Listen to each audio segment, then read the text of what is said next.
तो फिरौती का जो बयान है वो पुलिस के दबाव में बदला गया। ये आप सुन रहे हैं, ये संजीत की बहन हैं जो ये बात क्लियरली बोल रही हैं, बहुत ही स्पष्ट तरीके से बोल रही हैं। विशाल रघुवंशी इस वक्त हमारे साथ हैं। विशाल रघुवंशी, हमने पहले पुलिस के बयान सुनाए, उसमें पूरी तरह से विरोधाभास नजर आ रहा है। एक जगह पुलिस वाले कह रही हैं कि हाँ वहां पर उस बैग में रकम थी, पैसे थे, फिर ये बयान बदल जाता है। और परिवार वाले तो साफ तौर पर कह रहे हैं कि उन्हें ये कहा गया था कि भाई आपको अपना परिवार वाला सुरक्षित चाहिए या नहीं चाहिए, भाई सुरक्षित चाहिए तो फिर ये बयान दीजिए, तभी आपका भाई सुरक्षित रहेगा। और उसके बाद ये बयान बदलने का दबाव डाला गया और उसकी रिकॉर्डिंग कर ली गई। विशाल रघुवंशी, देखिए, बिल्कुल जो परिवार वाले आरोप लगा रहे हैं वो बिल्कुल देखिए, बिल्कुल निश्चित तौर पे कह सकते हैं कि जो परिवार वाले आरोप लगा रहे हैं उसमें कहीं ना कहीं से सच्चाई जरूर दिखाई पड़ रही है। क्योंकि एक परिवार वाला जो अपने भाई से दूर है, एक बहन, वो इस बात को कह रही है कि 30 लाख रुपए बाकायदा फिरौती के दिए गए और पुलिस ने ही कहा कि अपना पैसा जो है ये दे दो ताकि तुम्हारे भाई को बचाया जा सके। उसके बाद उसके ऊपर दबाव बनाया गया। बताया उसने कि क्राइम ब्रांच के एक पुलिस अधिकारी हैं दिनेश, वो पहुंचे, उन्होंने कहा कि तुम इस तरह के बयान मत दो, भाई की जान का खतरा बताया और उससे ये कहा कि अपना बयान बदलो, बताओ कि उस बैग में पैसे नहीं थे। और उसने फिर पुलिस के दबाव में आकर ये बयान दिया। और अब देखिए जो हालात है कि संजीत यादव की हत्या हो जाती है, उसके बाद भी पुलिस सवाल जो है उसके ऊपर खड़े हो रहे हैं, उसका जवाब नहीं दे रही है। पुलिस उस पूरे मामले में लीपापोती कर रही है। कहीं ना कहीं से कानपुर पुलिस की कार्यप्रणाली पर सवाल खड़ा हो रहा है कि अगर आखिरकार पैसा फिरौती का गया था तो क्यों नहीं एक जो बी टीम थी वो काम कर रही थी, क्यों नहीं पूरा कांटेक्ट जो है उसका ट्रेस किया गया था। इसके साथ साथ जो पूरी एक जो टीम होती है कि एक बी टीम का काम ये होता है कि अगर फिरौती का पैसा दिया जा रहा है तो वो फिरौती का पैसा लेकर अपहरणकर्ता कहाँ पर जा रहे हैं, इसके साथ साथ जिसको उन्होंने अपहरण किया है वो कहाँ पर है, इसके बारे में पता लगाए। पैसा बहुत इंपॉर्टेंट शुरुआत में नहीं होता है, लेकिन पैसा भी दे दिया, भाई की जान भी नहीं बचा पाई बहन, तो ऐसे में अब जो बहन का जो बात है वो अब कहीं ना कहीं से साफ तौर पर दिखाई पड़ रही है कि इसके पीछे कहीं ना कहीं से इन्वॉल्वमेंट दिखाई पड़ रहा है। और एक जो बहुत महत्वपूर्ण बात है कि पुलिस प्रेस कॉन्फ्रेंस अभी से कुछ देर के बाद कानपुर में करेगी खुलासा करने के लिए कि इस पूरे मामले में कौन कौन इन्वॉल्व है। लेकिन ये जो कार्रवाई है ये शायद पहले होती तो संजीत यादव की जान बच सकती थी, वो जान फिलहाल चली गई है। पूरा परिवार जो है इस वक्त बेसुध है। लगातार परिवार ये आरोप लगाता रहा कि पुलिस सही से काम नहीं कर रही है, पुलिस की कार्यशैली पर सवाल खड़े होते गए, लेकिन पुलिस ने अपनी कार्यशैली में बदलाव नहीं किया। बाकायदा अपहरणकर्ताओं ने फ़ोन जब किया उसके बाद फिरौती के पैसे जो है वो देने के लिए कहा गया। इसके साथ साथ सबसे महत्वपूर्ण बात देखिए, उस बयान में एक चीज़ बहुत स्पष्ट है कि पुलिस की टीम भी साथ में गई थी। तो क्या पुलिस की टीम अगर साथ में गई थी तो उसको इसकी बिल्कुल भी गुंजाइश नहीं थी कि उसको अपनी बी टीम तैयार रखकर उन अपहरणकर्ताओं के बारे में पता लगाना चाहिए था, उनको फॉलो करना चाहिए था और कहां पर वो जा रहे थे इसके बारे में पता लगाना चाहिए था। क्यों इतनी लापरवाही की गई? और एक चीज इसमें और भी दिखाई पड़ रही कि कहीं ऐसा तो नहीं कि पुलिस की मिलीभगत भी इस पूरे मामले में दिखाई पड़ रही हो, क्योंकि जिस तरह से परिवार वालों का आरोप है कि उनके ऊपर दबाव बनाया गया बयान बदलने को लेकर। इसके साथ साथ उसने बताया परिवार वालों ने कि पुलिस की टीम भी गई थी लेकिन कुछ नहीं किया गया। हमारे साथ यूपी आखिरकार पुलिस अपहरणकर्ताओं अरविंद जैन जी भी जुड़े हुए हैं क्योंकि वो जानते हैं, बहुत लंबा अनुभव उनका रहा है पुलिस महकमे में। और ये जो अरविंद जैन जी, अब देखिए 22 जून को ये अपहरण होता है, 26-27 जून को ये हत्या कर दी जाती है, फिरौती की रकम लेकर ये परिवार वाले जाते हैं, पुलिस की मौजूदगी में ये सब कुछ होता है। ये क्या बताता है? पुलिस पूरी तरह से फेल या पुलिस की मिलीभगत? नहीं, मिली भगत तो मैं नहीं कहूंगा इसमें, पर बिल्कुल एक टोटल फेलियर है पुलिस का, बिल्कुल अनप्रोफेशनल फंक्शनिंग है इसमें। जब फोन आ रहे थे, देखिए किडनैपिंग कर लेना आसान होता है, किडनैपिंग की रकम वसूलना वो असली काम होता है और उसी में ज्यादातर अपराधी 90% के ऊपर पकड़ जाते हैं। ये अगर पैसा दिया गया नहीं दिया गया इसकी अब कोई कंट्रोवर्सी नहीं होनी चाहिए, क्योंकि 5 अभियुक्त पकड़ गए। वरिष्ठ अधिकारियों की टीम ने पूछताछ कर ली होगी, अगर उन्होंने लिया होगा 30 लाख तो वो कबूल देंगे और उनसे अब तक 26, 27, 28 लाख की रिकवरी भी हो गई होगी। ये कर लेनी चाहिए पुलिस को और कर ली होगी। अगर पैसा दिया गया होगा ये बात छुपेगी नहीं, क्योंकि 5 अभियुक्त जो पकड़े गए हैं सारी बात बता देंगे, उसमें कोई ऐसी बात ही नहीं है कि वो कबूल नहीं करेंगे। रिकवरी भी हो जाएगी पैसे की, पर टोटली अनप्रोफेशनल फंक्शनिंग है कि आप किसी को पैसा दिलवा रहे हैं। जनरली ये होता है कि फेक नोट्स दिलवाए जाते हैं और जब कोई कलेक्ट करने आता है तो उठा लेते हैं। ये संभव है कि मर्डर कर दें, क्योंकि नॉन लोग जब अपहरण करते हैं, ये प्रोफेशनल गैंग नहीं है।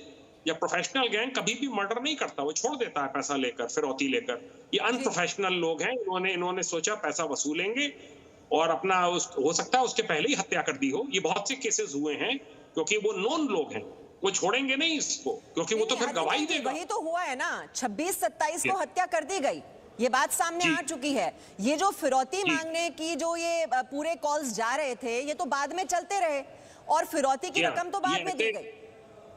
ये ऐसे बहुत इंस्टेंसेस मैंने अपनी सर्विस में देखे हैं कि मर्डर पहले ही कर देते हैं, फिरौती बाद में वसूलते हैं। और क्योंकि जब भी कोई नॉन क्रिमिनल्स, नॉन जो होते हैं आपके, जब वो किडनैपिंग करते हैं, वो कभी भी जिंदा नहीं छोड़ते हैं। इसमें जो पता चल रहा है कि इसमें नॉन लोग हैं और उसके मित्र हैं कुछ, उन्होंने लालचवश ऐसा किया है।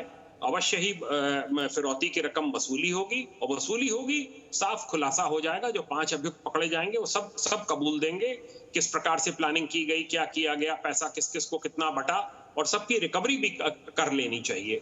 बहुत ही अनप्रोफेशनल फंक्शनिंग ये हुई है। कानपुर जैसे महानगर में इस प्रकार का ऑपरेशन इतने भोंडेपन से करना ये कतई स्वीकार्य नहीं है और इसमें कड़ी कार्रवाई होनी चाहिए। इससे बहुत पुलिस की छवि को आघात पहुंचेगा बिकरू कांड के बाद दोबारा। और जो इस प्रकार के अनप्रोफेशनल और लंबे समय से जमे हुए लोग हैं कानपुर सिटी में, जो कि काम न करके और अनप्रोफेशनल फंक्शनिंग कर रहे हैं, इन सब को वहां से हटाया जाना चाहिए। जी अरविंद जी, आप रहिए हमारे साथ। और इस बीच हमें जानकारी मिल रही है, लैब टेक्नीशियन की हत्या के मामले में ये 5 लोग हिरासत में लिए गए हैं और हिरासत में लिए गए 2 लोग मृतक संजीत के दोस्त हैं। अब इनसे पूछताछ की जा रही है और तभी कड़ियों को जोड़ने की कोशिश की जाएगी। जैसे कि अरविंद जैन जी भी कह रहे हैं कि ये जो पैसा मांगा गया था, फिरौती के लिए कॉल की गई थी, ये कितनी रकम पहुंची और ये कितने लोगों में बटी, पूरी प्लानिंग क्या थी, साजिश क्या थी इसके पीछे और इसमें कौन कौन लोग शामिल थे, ये अब इस पूछताछ में सामने आएगी जानकारी। अरविंद जैन जी, ये पैसे तो चलिए रिकवर हो जाएंगे, लेकिन सवाल तो ये है कि उस शख्स की जान तो वापस नहीं आएगी। ये इतनी बड़ी लापरवाही, एक शख्स की जान चली जाती है। और ये तो अरविंद जैन जी, उत्तर प्रदेश में ये एक केस नहीं है ना। पहले हम विकास दुबे का जो अपराधी है, किस तरह से वो बचता फिरता है, वो पुलिस महकमे में उसकी जो सेंधमारी होती है, मिली भगत होती है, वो ये पूरे देश ने सुना है। और अब इस तरह की वारदातें एक के बाद हो रही हैं। जो पत्रकार की हत्या हुई और उसके बाद अब ये हत्या, बहुत बड़ा प्रश्न चिन्ह यहाँ पर खड़ा होता है यूपी पुलिस पर।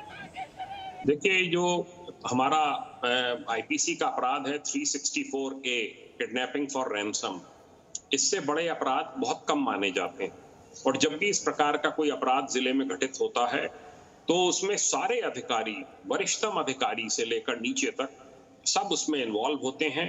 दसियों टीमें बनाई जाती हैं, जगह जगह छापेमारी होती है, कॉल्स ट्रेस की जाती हैं। अब जो अपहृत है उसके मोबाइल पर किस किस की कॉल आई या किन किन की और कॉल्स जो हैं वो इनके रिश्तेदारों के पास में आई, ये सब ट्रेस कर लेना चाहिए था। ये तो सब देखिए, मैं इसको कहना चाहूंगा, इसमें उसकी बात नहीं है कि इसमें काउंटर किडनैपिंग्स की जाती हैं। जैसे ही पता चल जाता है कि फला लोग हैं इसमें इन्वॉल्व हैं, और तो उनके परिवारीजन, उनके सब घर वाले सब उठा लिए जाते हैं और सब बहुत इसमें सख्त कार्रवाई करनी पड़ती है। हम लोग हमेशा से करते रहे हैं और ये जस्टिफाइड है। और उनसे फिर अपराध की बरामदगी होती है दबाव में।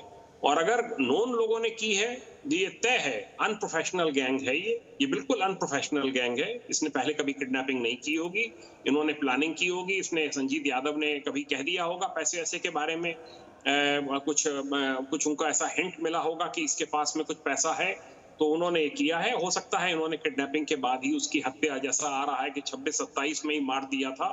तो दुर्भाग्यपूर्ण घटना है। ऐसी घटनाएं हुई हैं यूपी पुलिस के इतिहास में, ऐसी घटनाएं हुई हैं।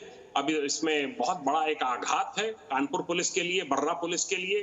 जो भी पुलिसकर्मी जिन्होंने अगर फिरौती की रकम दिलवाई है, इस टाइप का वो गड़बड़ झाला कर रहे हैं कि फिर आके वो कोई वीडियो बना ले गया, ये सब बिल्कुल गलत फंक्शनिंग है, बिल्कुल इमोरल